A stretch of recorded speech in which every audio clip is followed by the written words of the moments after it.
I'm Roger Groh, and we're here to talk about what is U.S. currency.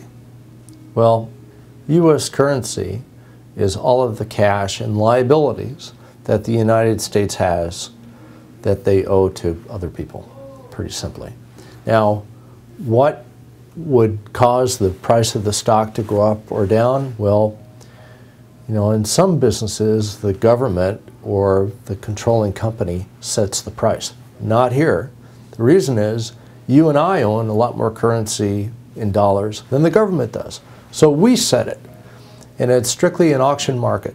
It's very volatile, moves tremendously in any minute or day, and but it is a pure auction-based market.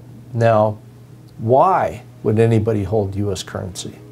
Well, today the United States is about a third of all the growth in the world. We're about 33% of GDP.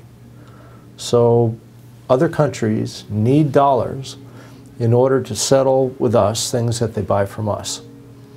So if you think about it, if we sell a product to China, the Chinese then have to come back and settle with us in dollars.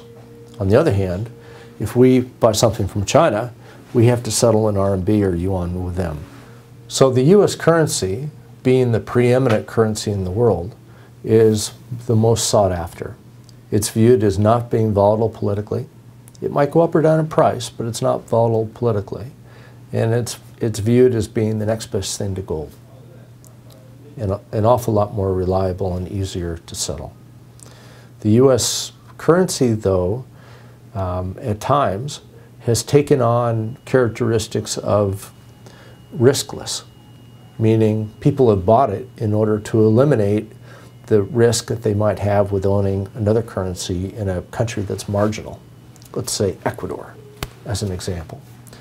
And the problem when you do that is, of course, that you can't only own one currency. The U.S. is only a third of the world's growth. It's huge, but we're only a third of the world's growth. That means that you have to own francs, euros, you have to own yen, you have to own pesos, you have to own all of these other currencies that exist in the world in order to settle accounts. Anyway, the U.S. is viewed as the preeminent currency. The euro would very much like to be the preeminent currency, and we're in a little bit of competition with the euro, only they're screwed up more than we are economically. The yen would also like to be in competition with the dollar, and they play in Europe, in Asia, a little bit, but not completely. Still, the dollar's the place to be. So I'm Roger Groh, and that's a little bit of understanding U.S. currency.